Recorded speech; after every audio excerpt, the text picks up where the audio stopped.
All right. Okay, you're welcome back. So let's go for the second session. I'm going to share my screen with you right now. All right.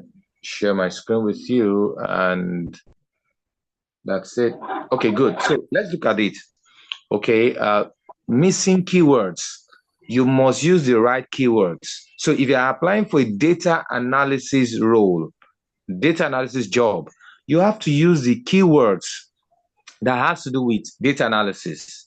Okay, you're applying for business analysis role, you must use the terms, okay, that has to do with business analysis. You're applying for the job of a graphic designer, you must use terms of graphic design, not carpentry, not tailoring, not fashion designing, or even data analysis, because you're not doing data analysis, you're doing graphic design. Okay, and that will help you not to be filtered out by ATS systems. We're going to come to ATS systems. Okay, so if you use the right keywords, you are likely going to be picked or selected for interview. Okay, now incorrect or outdated contact information. Can you imagine yourself putting incorrect phone number? Now they feel that, oh wow, your CV is really good, let's call him. Imagine you now you made a mistake with your phone number. That's a terrible mistake. So you must look at your CV. If you have to look at your CV 1,000 times, please do. So make sure that your email address correct. Now for me, because my first name and my surname,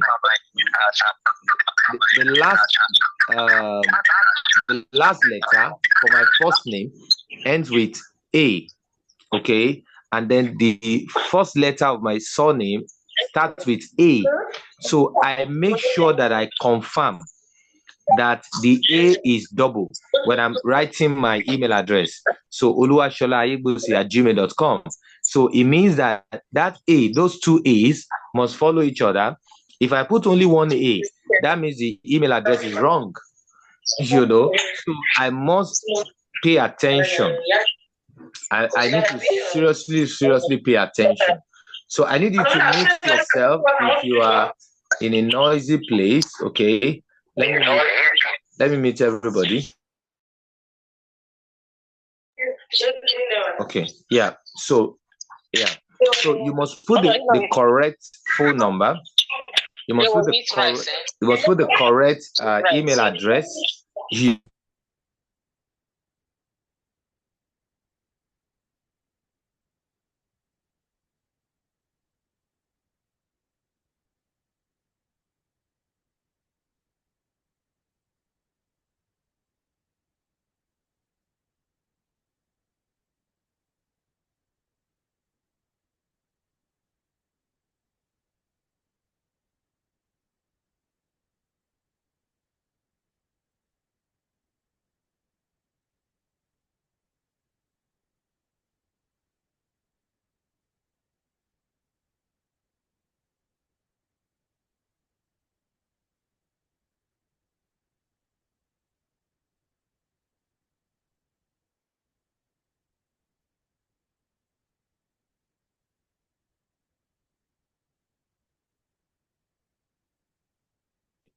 So you need to put the correct email address, the correct phone number, then listing references directly. Don't list your references, please.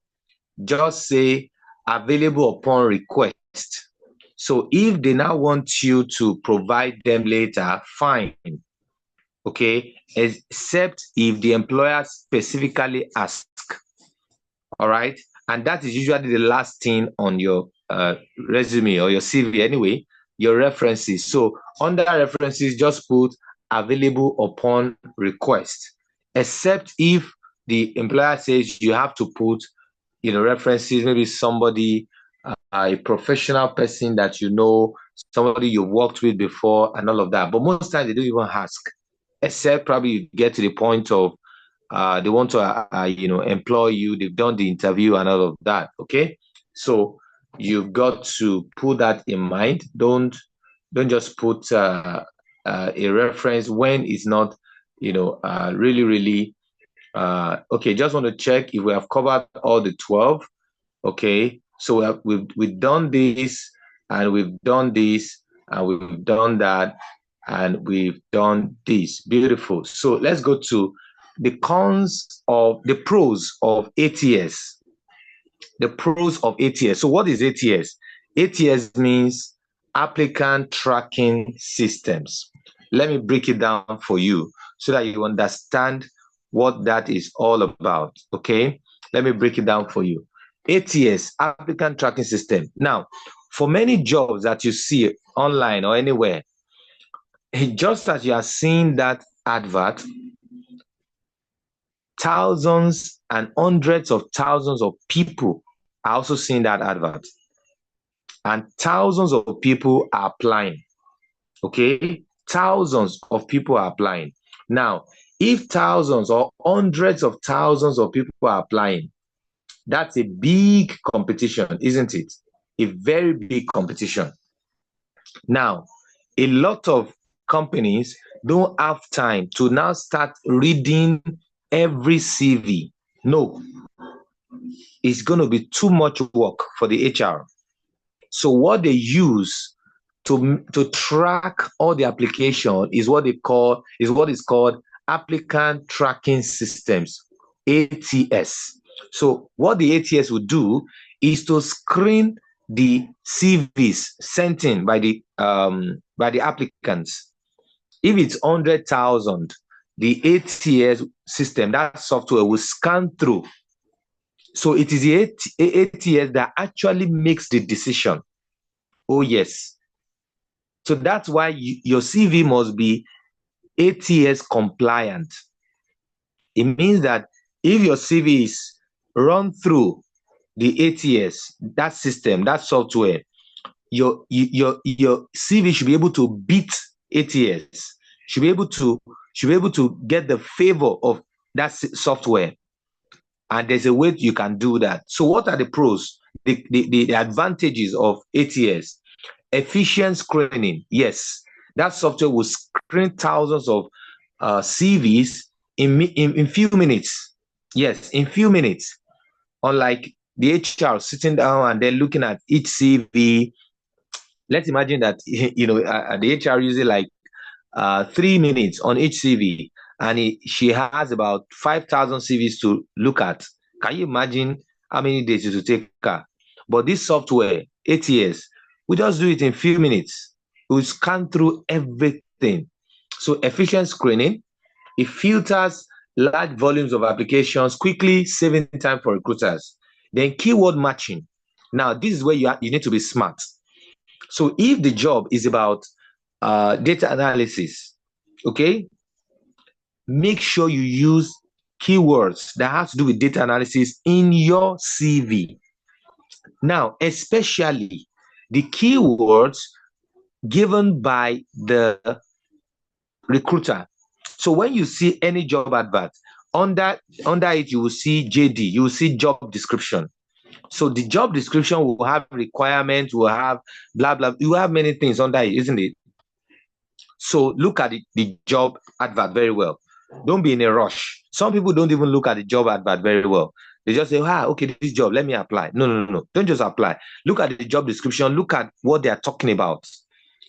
Maybe under the requirement, they say, okay, we need somebody who understands and who can use Power BI. Power BI is under data analysis. Okay. Now, you don't need a prophet to tell you that in your CV, Power BI must be there. You know what is going to happen if the CV is passed through ATS, the software? What will happen is that the company will say, okay, you know what? ATS, this software, scan through all these applications, about 100,000 applications, scan through them. Anyone that has so keywords, please fish them out for us. That's it. That's it. That's what the ATS does. The company will just say, okay, we're actually trying to employ a business analyst. Okay, so ATS software, you know what you're going to do for us? We have 100,000 people who have applied. Scan through all the CVs, and anyone that has at least 6 of these 15 keywords, please select them and give them to us. So in your CV, as a data analyst, you have Power BI, you have Excel, you have SQL, you have, query language. You have all of those keywords. Okay. In as much you have those keywords there, the ATS software will screen you for the next level. So it means that some people will not get to the next level. The recruiter will never even look at their CV at all. So the people that get to the next level, maybe out of 100,000, the ATS says, okay, I've checked through these 50 people have at least 6 of the keywords that you have given to us. Out of the 15, these people have at least 6. So that means some will have 6, some will have 10, some will have 12, some will have 14, some will have 15. So, but all these 50, they have at least 6 of the 15 keywords. So the recruiter can now start looking at that 50. From 100,000 to 50, the job is now simpler. The recruiter can now start looking at the 50 conscientiously, okay, painstakingly, and say, okay, let me look at this 50 very well. Then start reading the CV. Some people's CV will never be read at all. Why?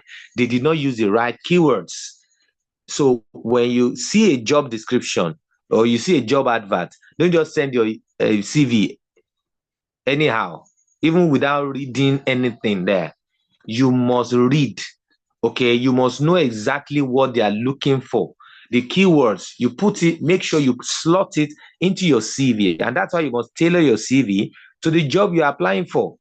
You don't just send one CV for all the applications you want to do. The relevant skills, okay, maybe in the job description, they say, okay, we need somebody who has experience in this and that. Copy those keywords and go and put it in your CV, so that you'll be selected based on the keyword. Okay, somebody that have 3 years plus experience, put it in your CV. I have 3 years plus experience. That's the keyword. That's what they're looking for. Okay, now the ATS also does bias reduction. Okay, now if as a human being, I'm going through your CV, I may be biased. Maybe I'm from your tribe. I may want to consider you. Maybe you are from the same university that I graduated from. I may want to consider you. The ATS is objective. Whatever the company tells the ATS to do is what it will do. Oh, select for us people who have 6 years plus experience, period. Select for us people who have these so keywords. Boom. It will not look at anybody's face, whether you are fair, whether you are tall, whether you are dark, whether you are from the same university with the owner of the company. No bias. Okay, those are the positive stuff about the ATS. Okay, the ATS is really, really good. Okay, another thing is that centralized candidate database. Okay, so the ATS can store applicants' profiles, applicants' CVs for current and future job openings. So now, a lot of times when you send your CV to a company, they don't discard your CV. Yes, even after they've done the interview, they've selected the person they want to select, they will still keep your CV in their ATS in case somebody leaves the company and they want to recruit another person, or they want to add one more person to the person they employed. They'll just go to the CVs they have already. The ATS will run through it again and select some people. So your CV must be good, because even if it doesn't give you the job this time around, who knows? By the time the company wants to recruit next time, you might just be fortunate. All right. And that's why your CV must be very, very good, so that it can command some level of respect for you any day, anytime. Okay. So automated communication. So the ATS can also send job updates, interview invites. So imagine the ATS goes through the CVs, select the people that will go to the next phase, and will send automated emails to those people. So it makes the job of the recruiter very, very easy. It's not going to look at anybody's face. It's just going to send to the people that it has selected, okay?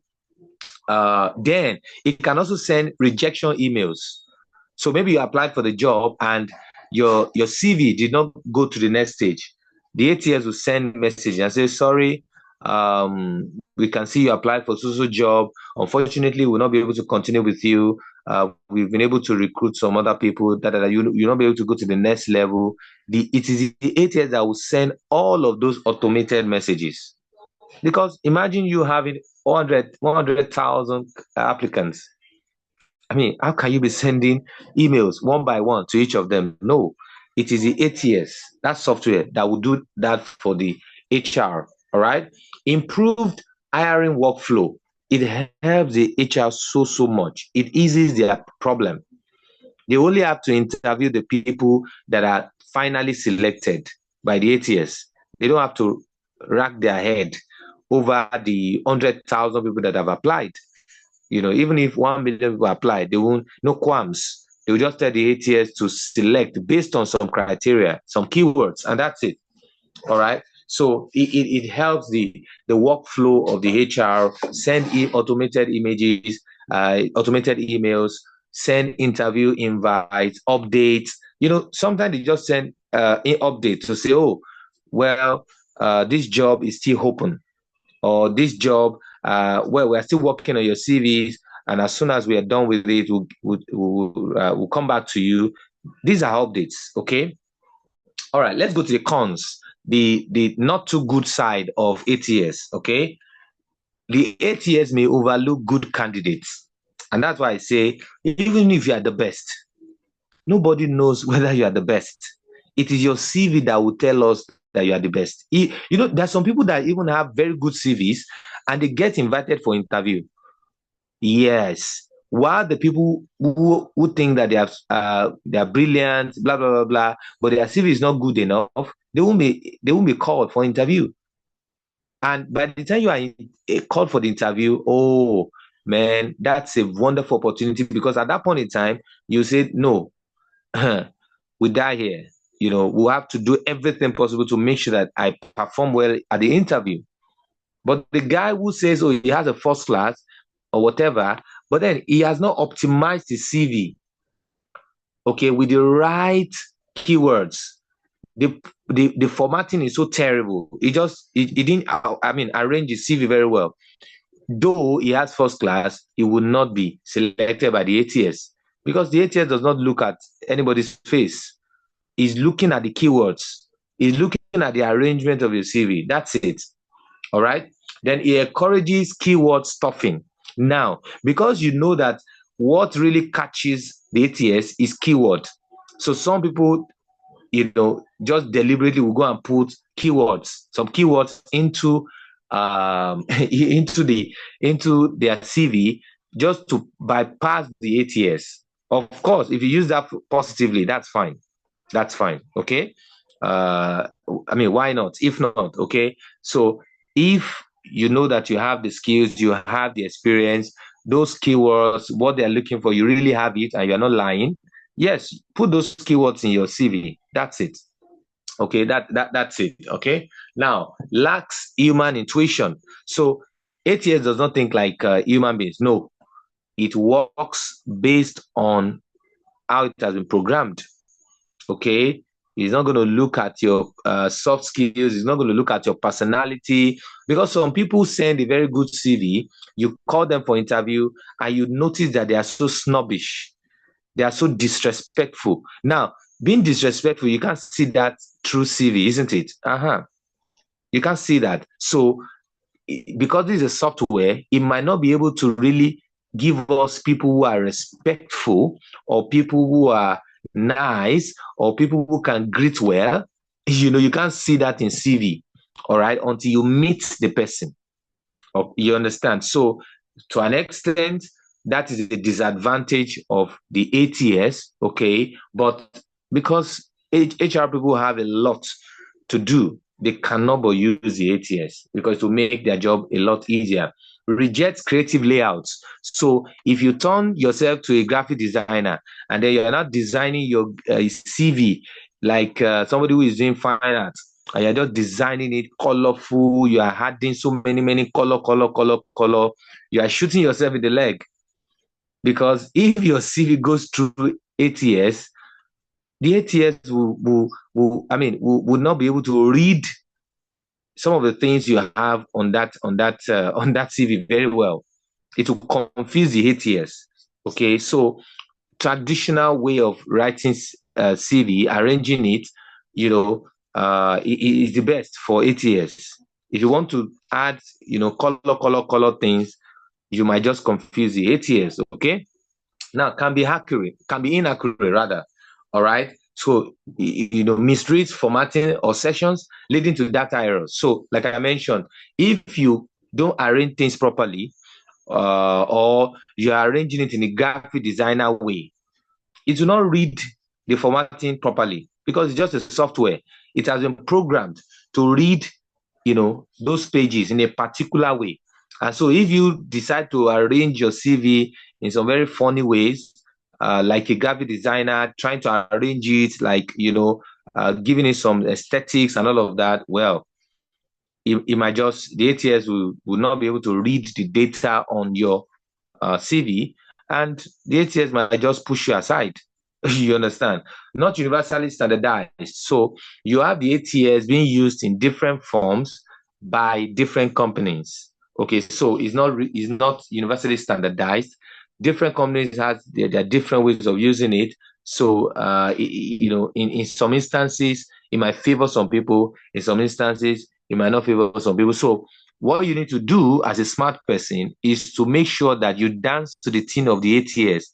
Ask yourself, what does the ATS want?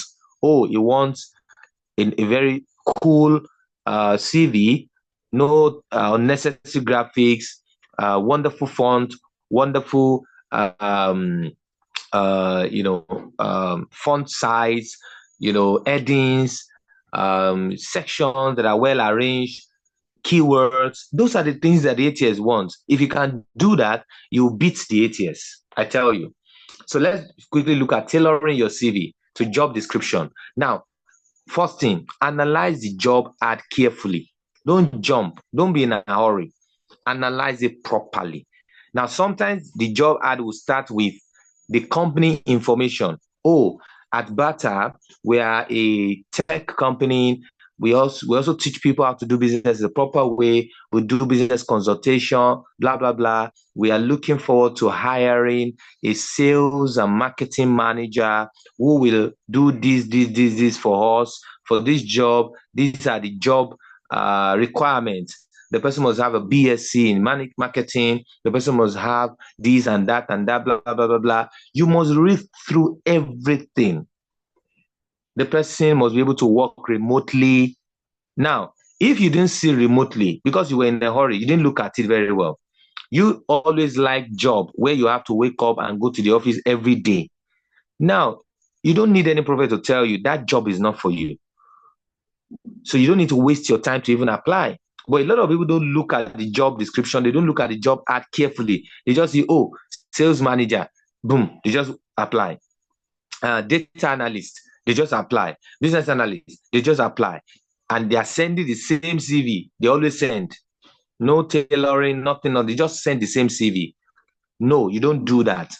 When you're looking at the job ad, you now begin to pick the different keywords, the qualifications, because the ATS might have been programmed to say, okay, you know what? Only search for us people who have so keywords and people who have so qualifications. These are the people who want you to select for us. So if the company says, oh, we need BSc, come on. Do you need a prophet to tell you that you should put BSc in your CV? You understand? So you must be able to tailor your CV based on the job you're applying for at that moment.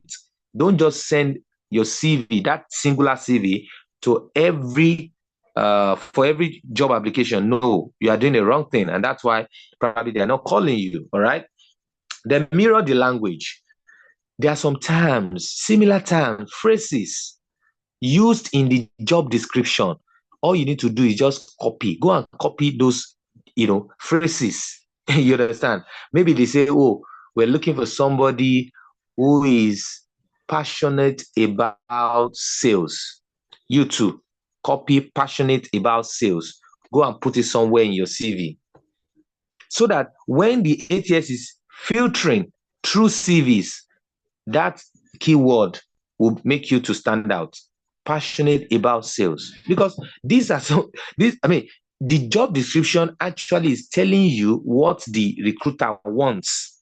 So all you need to do is, what they've told you that they want, go and put it in your CV. That's how you get the job. Then you match your personal statement, align your summary with the roles, key requirements and tone. Now, even your personal statement cannot be the same all the time. Like I mentioned to you yesterday, you can even put the name of the company there. Oh, I'm a quintessential and well-experienced business analyst, gathering business requirements, solving business problems for companies. Have increased customer satisfaction, customer retention for an American company by 80%, looking to using my skill at your reputable organization, in bracket, the name of that company you're applying to. When they see that, they say, wow, this person really took his time to do this CV and even put our name in his CV. That's what you must do to get a job. It will make sense to them. It will make sense. In fact, they can even say, oh, you know what, apart from the keywords and blah, blah, blah, search for us people who put our name, the name of the company in their CV, and you will come out. You understand? Now, prioritize relevant experience. Now, any experience that is not relevant to the job you are applying for, don't put it. Yes. Sometimes you have to reorder or emphasize the experience that matches the job you're applying for. You understand? Because it's about what they want. If they say we need somebody who is experienced in ABC, your experience must show it that you have relevant experience in that field. Okay, we want somebody who can make all manner of hairstyles, and then you are talking about your skill that you have in what should I say? That you have in which vocation can I say now? That you have in plumbing. It doesn't match now. Yes, maybe you did plumbing about 5-10 years ago, but it doesn't match this particular the experience that matches what you're applying for right now. Now, customize your skill section. Focus on skills that are directly mentioned in the job post. In the job post, there are some skills there. They say, oh, the person we're looking for must have this skill, that skill, communication skill, collaborative skill, blah, blah, blah skill. Go and copy those skills and put it in your CV too, period. That's it. That's how you show that you are smart, okay? Include job-specific achievements, all right? Use metrics and examples that reflect the employer's goals, okay? So you must be able to measure mention your achievement, but you must use metrics. Oh, I was able to cut costs by 50%. I increased sales by 40%. Don't just say I increase sales, and so what? You increase sales by 5%. 5% is nothing. I increase sales by 40%, by 60%. That will show them that, oh wow, this person is a good salesperson. Oh, I was able to improve customer retention, customer satisfaction by 80% as a business analyst. That makes sense. You are using the right words that they want to hear. Now, trim unrelated content, anything that does not make sense, irrelevant roles, irrelevant tasks or qualification, remove it. Yes, you remove it. If that qualification does not make sense, just remove it. There's no point. All right. Or any training that does not have anything to do with what you're applying for, remove it. Highlight transferable skills, especially for people who are changing from one industry to another. All right. You are working in the cement industry and then you are not going to fashion stuff now. You produce garment stuff, okay? Garment manufacturing industry. There are some skills that you have in the cement industry that you can transfer. Communication skill, collaboration skill, critical thinking skills. You can transfer that. You must mention it, okay? use the job title, mention the exact job title in your CV. So if the role you're applying for is business analyst, make sure you mention business analyst in your CV. If now business analyst, that title can be different titles in different companies. Some people will say system analyst, some people will say process analyst, some people will say business analyst, some people will say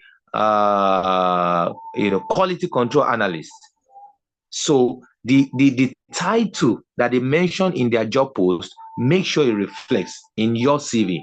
It will show them that you know what you're talking about. Don't use a general CV every time. No, you have to tailor it. Okay. Proofread and test. Double check whatever you have done. Check for typos. Maybe you did typographical error. Check before you send that CV. Make sure your CV is clear, is relevant. Anything you put there is relevant. Don't just do it sharp and just send it. No. If you have too many errors in your CV, it will show them that you're not serious and they're not going to call you. Okay? Don't blow grammar, grammatical errors that will put you into trouble. Okay? Adjust educational highlights. Okay? If there's a coursework, a project, a certification that you have, put it in your CV. Very, very important. I can in view, even if you have not finished it, say I can in view. That is, I'm doing it already. All right, masters in view. I'm already doing my masters. Okay, and if you already have the masters, put it there that you already have the masters. Okay, very, very important. Quantify where possible. Okay, e.g., manage 10 plus projects. Don't just say I manage projects. No, put numbers there. Manage 10 plus projects. Led a team of 10. Put number there. Don't just say I'm the team lead. And so what? What if we are just two in that department and you are the leader? We want to be sure that you can lead many people. Reduce processing time by 25%. That 25% matters. Don't just say reduce processing time. By what? 25%. Okay. So that they will see you as a performer, as somebody who is performance driven. Those things are really, really important. Let me take your questions and answer. What have you learned tonight? What have you learned tonight? You've got to tailor your CV based on the jobs that you're applying for. Talk to me. What have you learned tonight? What have you learned tonight? What are your comments? What are your questions? Your comments, your questions. Good evening, okay, sir. Good evening, ma. How are you, ma? Fine, thank you. Thank you so much for the lecture. You most ever since I've been writing CVs, I've not think of it writing maybe the company's name in my CV, but I know I've always done that. Maybe if I'm writing the cover letter, that is to accompany the CV. So I don't know, is it that necessary? How about if you do it that way, as in putting the company's name on your cover letter, then you don't want to put it in the CV? Is it still okay that way? Okay, all right. Thank you so much for that question. I mean, it's a brilliant question. So ensure that you put the name of the company in your CV. That's really going to help. Yes, in the cover letter, of course, it has to be there, but not all companies actually ask for cover letters. Okay. So your CV is actually number one, then your cover letter number two. There's no how somebody will get a job by just the cover letter, but somebody can get a job by just the CV. So you want to put your best foot forward. CV already has everything it should have. If you then go a step further in your cover letter to include the name of the company, that is double, that's bonus for you. But and don't forget, the ATS most times go through the CVs. Okay, so if it goes through the CVs, it makes more sense to say, okay, no, let me do it with my CV and then do it with my cover letter, so that anywhere they want to search or do any whatever, I'm very much covered, because it's actually a game, and for any software that is built, you only need to just understand the software. You'll be able to beat that software. So ATS software is a software. So if you do what, if you can be smart enough to give it what it wants, it will select you any day, anytime. So, and if at all, probably the company is not even big, and the recruiter decides to be looking at the CV one after the other. If the recruiter sees their name on your CV, it wows them. It makes them have a feel that, no, this person actually sat down to do this CV, and not just sending CVs randomly. You know some people who apply for like 100 jobs in a week. They will say, I've been applying for thousands of jobs, hundreds of jobs. The question is, what CVs are you sending?